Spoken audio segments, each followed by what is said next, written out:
We are coming to you live from the Hyatt Regency Hotel in Port of Spain, Trinidad and Tobago, where we have over 800 delegates, over 83 booths, 15 different countries participating, a lot of exciting content coming to you. Earlier this morning, we had the very high impact NGC business breakfast. We also had the launch of a very special project about women in energy.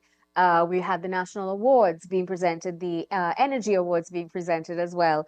Well, one of the people that's been a part of the energy conversation for a very long time, coming from his company, is, of course, Mr. Forgive me one second here, is Plant Technologies and Mr. Anil. Plant Solutions and Mr. Anil. Anil, tell us about, you've seen the energy sector and its highs and lows. Your company is over 20 years old. You've been participating in the energy conference for over 10 years now. What do you think and what are your thoughts about where we are now? All the exciting things is a laundry list of exciting developments and opportunities on the local energy landscape. Tell me, what are your thoughts about where we are right now on this roller coaster ride that we've been on? Well, what I'm hearing presently with all the speech that was made this morning, I'm looking forward to our natural gas supply being increased, especially for the Dragon and the Calypso deal that there's so much talk about. So I'm looking forward to that. It's just that I as a company have to stay relevant and look forward to good things to come for the country So and the company. your company, tell our people watching us from around the world who may not be aware of what Plant Solutions does. You are the chairman and the CEO. Your company does everything from engineering to integrated services. Where do you currently operate apart from Trinidad and Tobago? Well, apart from Trinidad, we have presence in Suriname. We have a rep over there where we do stuff from time to time. We have done jobs for Guyana, but not in the oil and gas, but in the bauxite industry, where we built two bauxite mining facility in the middle of the jungle. So we have some experience in all aspects of the industrial framework. So it could be oil and gas today, it could be bauxite tomorrow, and building management solution in the airport. So that's what we do. We diversify into different areas. But our strength really is automation and supply chain. Given that, and given where we are, the exciting times in the development of the sector right now, what are your company's priorities looking ahead to this year? It's the start of the year. A lot of things happening again in Suriname where you do have operations, a lot of things happening here in Trinidad and Tobago and Guyana. What are your priorities? Our priorities is to provide, top quality products and services. We ISO 9001 2015 company.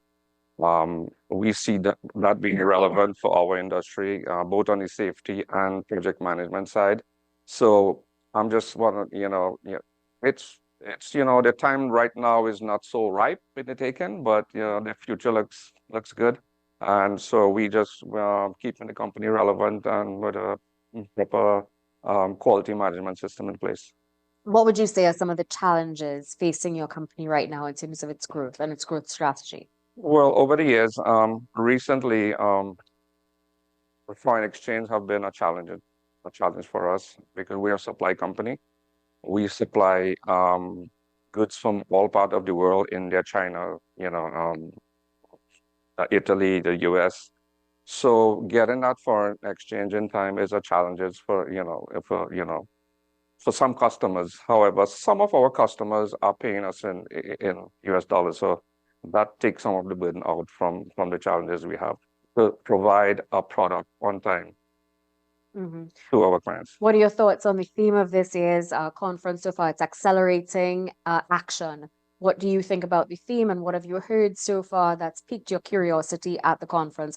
We've had comments coming in from the Secretary General of the Gas Exporting Countries Forum. We've had Prime Minister of Trinidad and Tobago, Dr. Keith Rowley, also making comments about the traditional oil and gas industry being under attack. We've had comments coming in from the Minister of Energy and Energy Industries, stakeholders from some of the major multinationals companies as well coming in. What are your thoughts on what you've heard so far? Well, we need to do things and do it quick, and hence the hence the theme, right? And there is the talk, and then there's actions. I think I like what I'm hearing. where, we stepping up the game on doing things quicker. And I'm looking forward to that. And I'm looking forward to a very successful Trinidad and Tobago once these gas deals, they have their negotiations, all sorted out. But one comment I want to make on the energy sector is, that I see could, increase revenue is, getting somebody to start back the refinery. I think there's a lot of assets we have there, and I looking forward to, the governments of what they intend to do with that facility. My company was born working for the refinery, so, we know automation, and that was a huge facility. And not just me as a company, there's a lot of contractors that suffered because of the close of the refinery. I know there is the financial aspect to it and, all that. I wouldn't comment too much on that, but I think the government should really look hard in either selling it or getting a partner and starting the refinery up. Mhm. And from your point of view and your perspective, having started in the refinery and so on, where do you see your company and yourself in the future? Say 10 years from now, where do you want your company to be? What would you like to be looking at if we were to have this conversation in 10 years from now? One of our teams in Plant Solution is Never Stop Growing. I believe we have a lot of experienced individuals in the oil and gas industry. Unfortunately, we lost the good ones, so the bigger contractors out in all outside of the world. But I think we have the workforce in Trinidad is well equipped to survive in the oil and gas industry, and I want to take those people and grow towards like Suriname. Mhm. They're going to have gas production, Guyana, Jamaica, Barbados, up the islands, and then we can take it from there. Mm. Never stop growing. And plus I have a lot of smart engineers and project people in my staff. Well, over 22 years in the business, we want to thank you so very much for joining us here, one of the exhibiting companies at the 2024 edition of the Trinidad and Tobago Energy Conference. That is Mr. Anil Deonarayan, the chairman and the CEO of Plant Solutions Limited, one of the exhibitors. Stay with us. We'll be back with more interviews on this day 2 of the Trinidad and Tobago Energy Conference right here, taking place at the Hyatt Hotel in Port of Spain, Trinidad.